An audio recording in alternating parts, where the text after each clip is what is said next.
صحابہ میں ایک فرد ساری ملک کی بادشاہت کو ہرا دیا کرتا تھا اپنے اسلام پر قائم رہنے میں، وہ سارا ملک عاجز آ جاتا تھا ایک مسلمان کو اس کے دین سے ہٹانے میں۔ آخر کیا بات تھی؟ وہی امت ہے، وہی دین ہے، وہی اللہ، وہی وعدے، کیا بات ہے؟ اس زمانے میں کیوں مسلمان یہ کہتا ہے کہ بھائی حالات ایسے ہیں، حکام ایسے ہیں، لہذا ہم اتنے دین پر عمل کر سکتے ہیں، اتنے دین پر عمل نہیں کر سکتے؟ اللہ تعالیٰ کا یہ قانون ہے کہ جو اللہ کی دین کی مدد کو چھوڑ دے گا اللہ تعالیٰ اسے غیروں کے حوالے کر دیں گے۔ بلکہ حضور اکرم صلی اللہ علیہ وسلم کی بددعا ہے، آپ کی بددعا ہے، وَخْذُلْ مَنْ خَذَلَ دِينَ محمد، اے اللہ جو تیرے دین کی مدد نہ کرے، جو تیرے دین کی مدد نہ کرے تو اس کی مدد نہ کر، اس کو بغیر مددگار چھوڑ دے۔ بددعا ہے وَخْذُلْ مَنْ خَذَلَ دِينَ محمد صلی اللہ علیہ وسلم۔ خطیب نے جمعہ کے خطبے میں اتنا کہا وَخْذُلْ مَنْ خَذَلَ دِينَ محمد صلی اللہ علیہ وسلم۔ مولانا الیاس صاحب رحمۃ اللہ علیہ نے خطبے کے درمیان ہی وہیں سے بیٹھے بیٹھے آواز سے کہا اللہم لا تجعلنا معہم۔ اس سے پہلے خطبہ کا معمول نہیں تھا اس کے ساتھ یہ کہنے کا، جیسے خطیب نے کہا وَخْذُلْ مَنْ خَذَلَ دِينَ محمد، اے اللہ بے یار مددگار چھوڑ دے اس شخص کو جو تیرے دین کی نصرت نہ کرے۔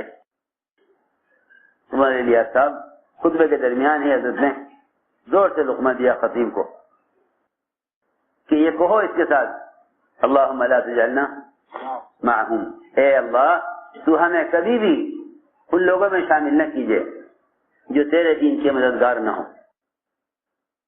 حضرت خطبے کے درمیان ہی آواز دے کر کہا بلند آواز سے اللہم لا تجعلنا معہم، اے اللہ تو ہرگز ہمیں ان لوگوں میں شمار نہ کیجیے جو تیرے دین کے مددگار نہ ہو۔ میں نے عرض کیا کہ اس زمانے میں مسلمان مغلوب کیوں ہے اور باطل اتنا غالب ہے، اتنا غالب ہے کہ مسلمان اللہ کے احکام اور فرائض میں بھی اب اس مایوسی پر پہنچ چکا ہے، اس مایوسی پر پہنچ چکا ہے کہ ہم جتنے ہی اسلام پر عمل کر سکتے ہیں، جتنے اسلام پر عمل کرنے کی حکومت اجازت دے دے۔ وجہ صرف یہ ہے کہ اللہ تعالیٰ کی ساری غیبی نصرتیں جتنی باطل کے خلاف نازل ہوئی اس کی بنیادی شرط وہ دعوت اللہ تھی، یہ پکی بات ہے۔ اللہ نے قرآن میں شرط لگا دی ہے اگر تم دعوت پر ہو تو اللہ تمہاری مدد کریں گے، اور اگر تم دعوت پر نہیں ہو تو اللہ تمہاری مدد نہیں کریں گے، پکی بات ہے۔ اگر تم دعوت پر نہیں ہو تو اللہ تمہاری مدد، اس لیے کہ آپ دیکھیں گے سیرت میں کہ ساری غیبی نصرتیں محض دعوت پر ہیں، ساری غیبی نصرتیں محض دعوت پر ہیں۔ وہ نصرت کیا ہے؟ اس زمانے میں مسلمان مسجدیں بنانے، کنویں کھدوانے، اسپتال تعمیر کرانے، بیواؤں یتیموں مسکینوں میں مال تقسیم کرنے، غریبوں کو سردیوں میں کمبل تقسیم کرنے، گرمیوں میں پانی کا انتظام کرنے، اپنی ساری قوت کو لگاتا ہے مال کمانے پر، اپنی ساری قوت کو استعمال کرتا ہے مال کمانے پر۔ اس مال کا کچھ حصہ بیواؤں پر، یتیموں پر، مسکینوں پر یا مسجدیں تعمیر کرانے پر خرچ کر دیتا ہے، اور یہ سمجھتا ہے کہ میں دین کی مدد کر رہا ہوں۔ اس زمانے میں مسلمانوں نے دین کی نصرت خیر کے کاموں میں مال خرچ کرنے کو سمجھ لیا ہے۔ یہی وجہ ہے کہ سب سے زیادہ جہالت اور دین سے دوری مالداروں میں ملے گی، ان میں مالداروں میں۔ کیوں؟ اس لیے کہ وہ سمجھتے ہیں کہ ہم سے متعلق دین کا تقاضا یہ ہے، ہم سے متعلق دین کا تقاضا یہ ہے کہ ہم مال خرچ کریں۔ حالانکہ دین کوئی فقیر نہیں ہے، دین تو تمام مالدار ادیان باطلہ پر بھی بادشاہ ہے، دین تو تمام ادیان مالدار ادیان کا بھی بادشاہ ہے، دین فقیر نہیں ہے، دین فقیر نہیں ہے۔ لوگ اس زمانے میں دین کی نصرت اس کو سمجھتے ہیں کہ آپ دین کے نام پر مسلمانوں کی ضرورت پر مال خرچ کر دیں۔ نہیں، مال خرچ کرنا مسلمان کی نصرت ہے، اسلام کی نصرت نہیں ہے۔ مال خرچ کرنا مسلمان کی مدد ہے، اسلام کی مدد نہیں ہے۔ مال خرچ کرنا اسلام کی مدد نہیں ہے۔ لوگ مال کا مطالبہ اسلام کے نام پر کرتے ہیں، حالانکہ مال کا مطالبہ اسلام کے لیے نہیں ہے۔ اسلام میں تو زکوٰۃ بھی نہیں اس شخص پر جس کے پاس مال نہ ہو، اور حج بھی نہیں اس شخص کے ذمہ جس کے پاس مال نہ ہو۔ لو دو فریضے تو یوں ختم ہو گئے، نہ زکوٰۃ فرض نہ حج فرض۔ کیوں؟ کہ مال نہیں ہے۔ مال ہوتا تو زکوٰۃ فرض ہوتی، مال ہوتا تو حج فرض ہوتا۔ جی ہاں، 4 فرائض تھے اسلام کے، 2 تو یوں کم ہو گئے۔ سنو دھیان سے باتیں مت کرو آپس میں، سنو غور سے۔ 2 فریض یوں کم ہو گئے، حج کا اور زکوٰۃ کا۔ معلوم ہوتا ہے کہ مال سے اسلام کا دور کا بھی کوئی تعلق اور کوئی رشتہ نہیں ہے۔ انبیاء علیہ السلام نبوت سے پہلے مالدار ہوتے تھے، لیکن جب انہیں اللہ کے دین کو قائم کرنے کے لیے بھیجا جاتا تو اللہ تعالیٰ انبیاء علیہ السلام کو مال سے خالی کر دیتے۔ وہ فقراء صحابہ جو اسلام سے پہلے بہت مالدار تھے، اسلام میں داخل ہونے کے ساتھ ساتھ فقیر ہو گئے، اسلام میں داخل ہونے کے ساتھ ساتھ فقیر ہو گئے، تاکہ یہ خیال نہ ہو کہ اسلام کی مدد مال سے ہوگی، یہ خیال نہ ہو کہ اسلام کی مدد مال سے ہوگی۔ میں نے عرض کیا کہ اس زمانے کے مسلمانوں کو یہ دھوکہ لگا، یہی وجہ ہے کہ مالدار اور اغنیاء یہ دین اور علم سے بہت دور ہیں، اس لیے وہ یہ سمجھتے ہیں کہ ہمارے ذمے اسلام کی ضروریات کا پورا کرنا یہ ہمارے ذمے ہے، لہذا ہماری نجات کے لیے مال خرچ کرنا ہے اور غربا کی نجات کے لیے اعمال کرنا ہے۔ غربا کے ذمے اعمال، ہمارے ذمے مال۔ یہ وجہ ہے اغنیاء کی جہالت اور علم اور دین سے دوری کی وجہ یہ ہے کہ انہوں نے مال کو اعمال کا بدل سمجھ لیا، مال کو اعمال کا بدل سمجھ لیا، انہوں نے مال کو اعمال کا بدل سمجھ لیا۔ وہ سمجھتے ہیں کہ اللہ کے راستے میں خرچ کرنے کا مطلب یہ ہے کہ تم اپنے مال کا کچھ حصہ فقراء پر، یتیموں پر، مسکینوں پر لگا دو، یہ تمہاری آخرت نجات کے لیے کافی ہو جائے گا۔ حالانکہ حقیقت یہ ہے کہ جو آدمی ایمان اور فرائض کے بغیر ساری دنیا پر بھی مال خرچ کر دے، اللہ تعالیٰ اس کو اس کے خرچ کرنے کا بدلہ دنیا میں دے کر نمٹا دیں گے، آخرت میں کوئی حصہ نہیں ہوگا، آخرت میں کوئی حصہ نہیں ہوگا۔ اس لیے کہ دنیا میں خیر کے کاموں میں، مسلمانوں کی ضرورت میں مال خرچ کرنے کا پر جو اجر ملے گا اس کے لیے اسلام شرط ہے، اسلام اس کے لیے شرط ہے۔ اگر ساری دنیا کا مال بھی خیر کے راستے میں خرچ کر دے، ایک نماز کے چھوڑنے کا عذاب اس سارے مال کا خرچ کرنا اس عذاب سے بچا نہیں سکے گا۔ اللہ یوں نہیں کہیں گے کہ اس نے بڑے خیر کے کام کیے ہیں، اگر نماز نہیں پڑھی تو کیا بات ہے، نہیں، اسے اندازہ کرنا چاہیے کہ سنو غور سے، میں کچھ کہنا چاہتا ہوں، جب انفرادی اعمال یعنی اپنی ذات سے مسلمان کا عمل نہ کرنا سارے مال کو خیر کی راہ میں خرچ کرنے سے اللہ کے عذاب سے نہیں بچا سکتا، اللہ کے عذاب سے نہیں بچا سکتا، اللہ کے عذاب سے نہیں بچا سکتا۔ ایک آدمی اپنی ذات سے متعلق عمل میں کوتاہی کرے، نماز میں، روزے میں یا اصلاح روزے میں حج نہ کرے،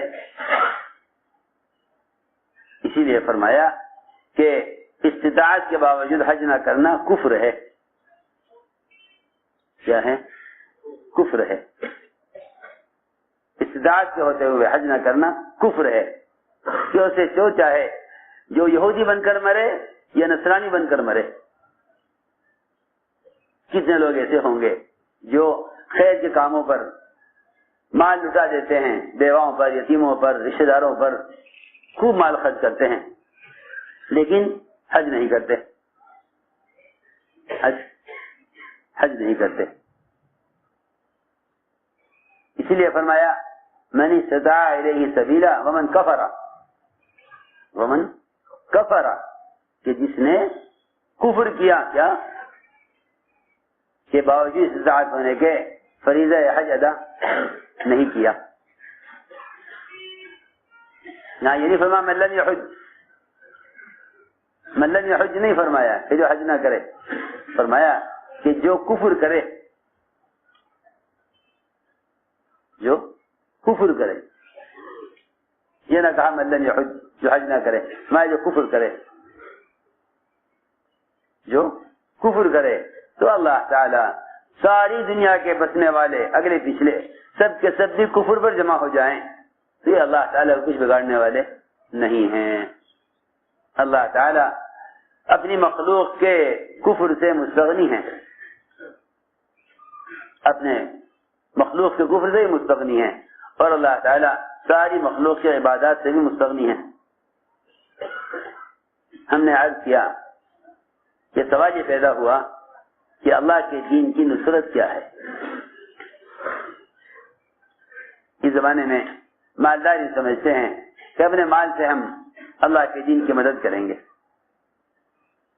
مال سے اللہ کے دین کی مدد کریں گے، حالانکہ ہر سمجھتے تھے ملک اور مال اور حکام ان سے نہ کبھی اسلام قائم ہوا ہے نہ آئندہ کبھی ہوگا۔ مال کے خرچ کرنے کا تعلق تو مسلمان کی ضرورت سے ہے، اسلام سے اس کا کوئی تعلق نہیں ہے۔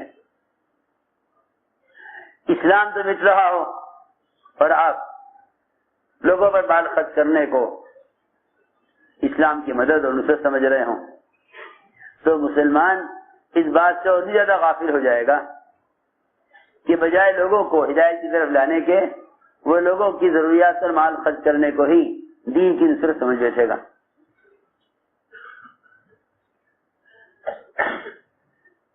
اگر سارا مال بھی مدارس کی تعمیر کرنے پر خرچ کر دے اور علم حاصل نہ کرے، علم حاصل نہ کرے تو اس جہالت کی وجہ سے احکام کو توڑنے کا جو عذاب ہوگا اس عذاب سے مال سے خرچ کرنا بچا نہیں سکتا۔ میرے دوستو، وہ تو غیر مسلم مالدار بھی مسلمانوں پر بلکہ مساجد کی تعمیر پر مال خرچ کر دیتے ہیں۔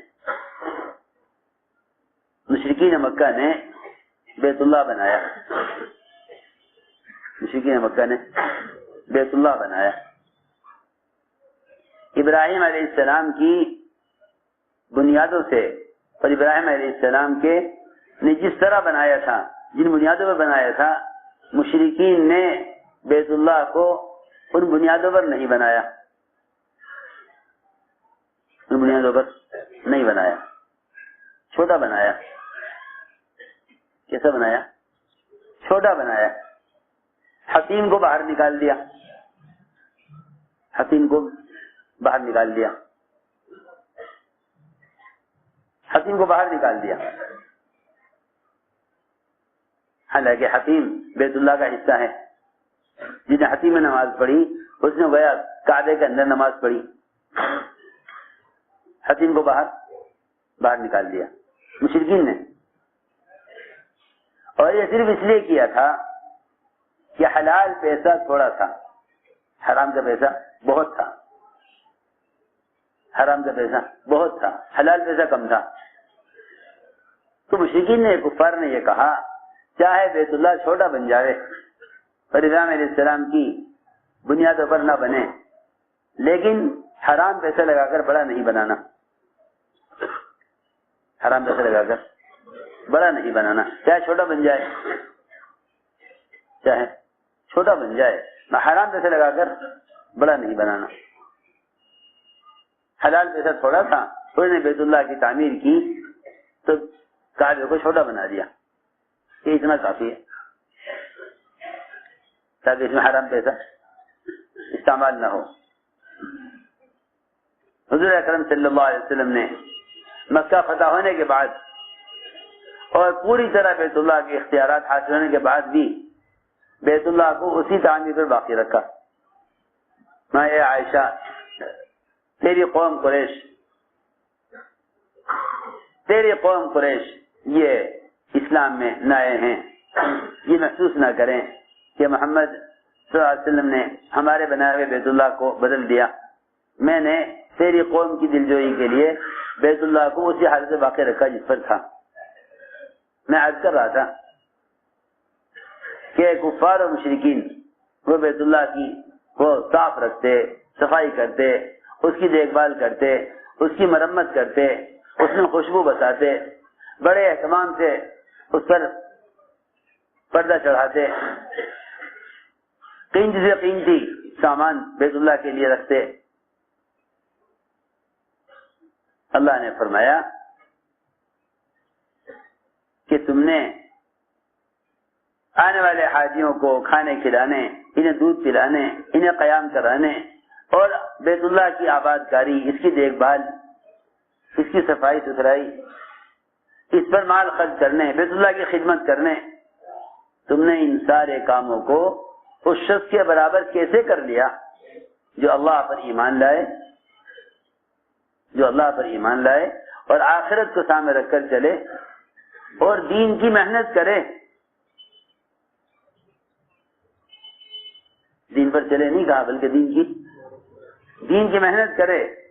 وجاہد فی سبیل اللہ لا یستوون عند اللہ، کہ اللہ کے یہاں یہ دونوں برابر نہیں ہو سکتے. ارے سنو تو صحیح، اللہ کے یہاں دونوں برابر نہیں ہو سکتے. لا یستوون عند اللہ، حالانکہ بیت اللہ کی آباد کاری، اس کی دیکھ بھال کتنا اونچا کام ہے، کتنی بڑی تولیت ہے، کتنی بڑی تولیت ہے کہ بیت اللہ کے متولی ہیں. بیت اللہ کے متولی، یہاں سے ایک مسجد کا متولی سوچتا ہے بھائی میں تو مسجد خدمت کر رہا ہوں، نماز پڑھی نہ پڑھی نہیں، وہ بیت اللہ کے متولی کفار اور مشرکین، سارا بیت اللہ کا نظام ان کے ہاتھ میں. فتح مکہ کے بعد بھی حضور اکرم صلی اللہ علیہ وسلم نے بیت اللہ کی سہولیت اور دیکھ بھال اور کعبے کی چابی اسی خاندان میں رکھی. ان سے چابی لی نہیں، انہوں نے چابی لا کے پیش کر دی کہ نہیں ہمارا تو اقتدار زمانہ ختم ہو گیا، اب تو آپ مالک ہیں، آپ یہ چابی. میں نہیں، تم ہی رکھو چابی تم ہی رکھو، بیت اللہ تمہارے خاندان میں رہے. آپ نے بیت اللہ کی چابی ان سے لی نہیں، آپ نے اپنی بات رکھو. یہ اعزاز بھی آپ نے ان سے لیا نہیں، انہی میں رکھا. میں تو عرض یہ کرنا چاہتا ہوں اس ساری بات سے کہ اتنی بڑی سعادت اور اتنی بڑی خدمت بیت اللہ کی کرتے تھے. اللہ نے فرمایا کہ تم نے آنے والے حاجی پر مال خرچ کرنے کو اور بیت اللہ کی تعمیر، اس کی دیکھ بھال پر مال خرچ کرنے کو اس شخص کے برابر کیسے کر لیا جو ایمان لائے اللہ پر اور آخرت کو سامنے رکھ کر چلے اور کیا کرے، دین کی محنت کرے. لا یستوون عند اللہ، یہ اللہ کے یہاں برابر نہیں ہو سکتے. میرے عزیز دوستو، سب سے بنیادی بات یہ ہے کہ مسلمان ہر زمانے میں باطل کے مقابلے پر جو کامیاب ہوگا اور غالب آئے گا، اس کے غالب آنے کے لیے دعوت الی اللہ شرط ہے. دعوت اللہ شرط ہے.